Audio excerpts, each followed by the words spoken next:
नमस्कार साथियों आप सब कैसे हैं। उम्मीद करते हैं कि आप अच्छे होंगे। साथियों, जो सेकेंड बैच के जो हमारे ग्रामीण चिकित्सक साथी हैं उनके लिए यह खबर है कि उनका एग्ज़ाम का डेट फिक्स हो गया है। एग्ज़ाम आपको मार्च महीने में होगा, जो 4 मार्च, 5 मार्च तथा 6 मार्च का आपका एग्ज़ाम होगा। एडमिट कार्ड आने पर जल्द ही आप लोगों को सेंटर का पता की जानकारी आपको दिया जाएगा। साथियों, एग्ज़ाम आप लोगों का जो होगा वह काफ़ी टफ होता है। एग्ज़ाम में आपको खुद को विद्यार्थी की तरह लिखना ही पड़ेगा। आप अगर सोच रहे हैं कि किसी से पैरवी द्वारा सपोर्ट मिलेगा, ऐसा संभव नहीं होगा। लोग पैसा भी लेगा और आपका जो आप लिखिएगा वही नंबर आएगा। अगर आप पास कर गए तो कहेगा कि हम आपका पैरवी करा दिए थे, आप पैसा दिए थे 10,000, 15,000, 20,000, जिसके हम पैरवी करा दिए तो आप पास हो गए। अगर फेल कर गए तो कहेगा कि हम तो पैसा दिए थे, पैरवी किए थे, लेकिन पता न क्या हुआ, दिक्कत हो गया, पैरवी नहीं सुना, पैसा भी ले लिया। इस तरह से आप ठगा जाएंगे और आपका पैसा भी चला जाएगा। तो साथियों, आपका जनवरी माह समाप्त हो गया, आपका फरवरी माह 1 महीना मात्र बचा हुआ है। इसीलिए उसमें आप कतई भी विलम्ब न करें और निश्चित ही आप तैयारी कीजिए परीक्षा का, क्योंकि आपको अंदर में कहीं किसी तरह से कोई गुंजाइश नहीं रहेगा। हेल्प की उम्मीद नहीं रखें। और आपका जो क्वेश्चन है, जो आज हम बात करेंगे, बेसिक लाइफ साइंस, आधारभूत जीव विज्ञान से कुछ क्वेश्चन बतलाएंगे, जो उम्मीद है कि आपको वह क्वेश्चन आ सकता है और आपसे पूछ सकता है। दोस्तों, आपका 70 नंबर का रहता है कुल पूर्णांक। उसमें आपको 3 घंटा का समय दिया जाता है और कुल 30-31 क्वेश्चन का आपको जवाब देना पड़ता है। इसलिए फास्ट लिखने का भी तैयारी करना पड़ेगा। हम जानते हैं कि आप लोगों का लिखने का अभ्यास छूट गया है, लेकिन प्रयास कीजिए और सफल होइए। दोस्तों, पिछले जो फर्स्ट बैच में ग्रामीण चिकित्सक साथी जिन्होंने एग्ज़ाम दिए थे, 5,000 5,500 के आसपास में फेल हो गए थे। काफ़ी मशक्क़त के बाद कंपार्टमेंटल का एग्ज़ाम दिया गया। किसी का प्रमाण पत्र आया, किसी का आज तक प्रमाण पत्र नहीं आया। तो वैसा नौबत आप लोगों के साथ नहीं हो, इसीलिए आप लोग अभी से ही आप लोग तैयार कीजिए और एग्ज़ाम में बैठिए, सफल होइए।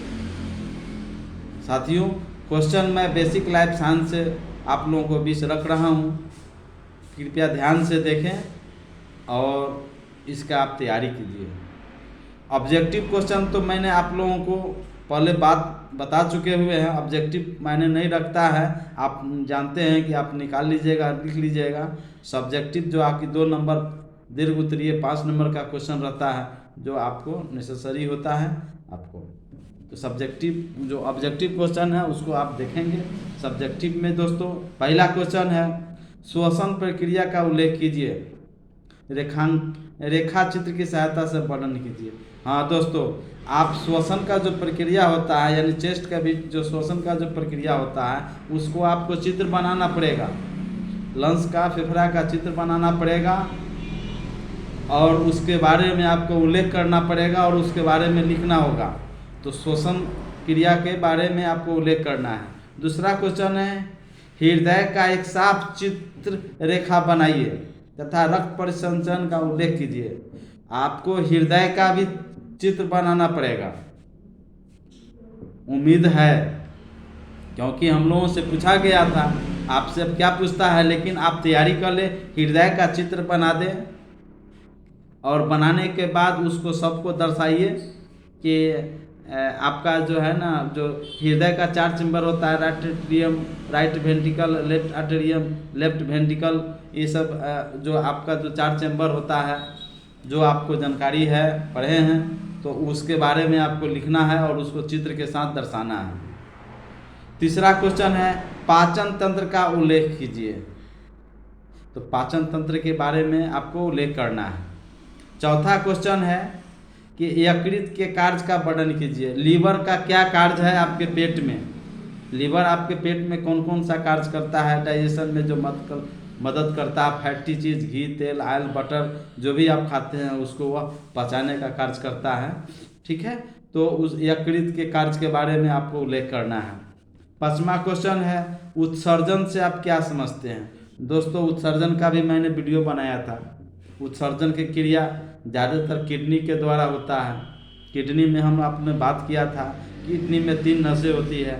जो पहला नस जो आपके बॉडी का जो इम्प्योर ब्लड जो होता है, अशुद्ध रक्त आपको किडनी में जाता है, और शुद्ध होने के बाद, प्यूरिफाइड होने के बाद फिर दूसरा वेन से आपके ऑल ओवर बॉडी में जाता है, और तीसरा वेन होता है जो आपका पेशाब के माध्यम से शरीर से बाहर निकलता है। पेड़ से पत्ते गिरते हैं, यह उत्सर्जन की क्रिया हुआ। आपका ऑक्सीजन सांस छोड़ते हैं, वह उत्सर्जन का क्रिया हुआ। हम लोग मल मूत्र त्यागते हैं, ये सब उत्सर्जन की क्रिया हुआ। हम लोग सांस मतलब छोड़ने के बाद जो कार्बन ऑक्साइड जो निकलता है वह उत्सर्जन की क्रिया हुआ। इसके साथ साथ पसीना निकलता है शरीर, त्वचा से यह उत्सर्जन की क्रिया हो। इस तरह से आपको उत्सर्जन के बारे में आपको लिखना पड़ेगा। लिखा हुआ अपशिष्ट द्रव्य मूत्र के साथ शरीर से बाहर कैसे निकलते हैं? तो both kidney, both ureter, urinary bladder, उसके बाद यूरेथ्रा के माध्यम से आपका पेशाब बाहर निकलता है। 6ठा क्वेश्चन है अंडाशय के कार्य क्या है? उर्वरक की प्रक्रिया कैसे होती है? इसके बारे में दोस्तों आपको लिखना पड़ेगा। 7वां क्वेश्चन है प्रतिरक्षा क्या है? इम्यूनिटी क्या है? प्रतिरक्षा प्रणाली के विषय में संक्षिप्त वर्णन कीजिए। ये आपका क्वेश्चन आ सकता है। दूसरा क्वेश्चन है प्राकृतिक प्रतिरक्षा और उपार्जित प्रतिरक्षा प्रणाली में अंतर बताते हुए प्राकृतिक प्रतिरक्षा का उल्लेख कीजिए। यह बहुत महत्वपूर्ण क्वेश्चन है, ये आपका क्वेश्चन आ सकता है। 9वां क्वेश्चन है प्रतिरक्षा प्रणाली में इम्यूनोग्लोबुलिन्स की क्या भूमिका है? इस पर संक्षिप्त में प्रकाश डालिए। 10वां क्वेश्चन है प्रतिरक्षण प्रणाली में लसिका संस्थान का वर्णन कीजिए। 11वां क्वेश्चन है प्लीहा यानी एस्पिरिन के प्रमुख कार्य का वर्णन कीजिए। 12वां क्वेश्चन है उपार्जित प्रतिरक्षा क्या है? इसके बारे में 2 तरीकों को विवेचन कीजिए। दोस्तों, यह क्वेश्चन बहुत महत्वपूर्ण है, इसलिए आप लोग तैयारी कीजिए। मैं आपको 12 क्वेश्चन दिया हूँ, इसको निश्चित ही उसको देखें और तैयारी करें। निश्चित ही आपको पूछ सकता है, तो आप तैयारी करके जाएंगे तो आपके लिए आसान हो जाएगा। धन्यवाद दोस्तों, धन्यवाद।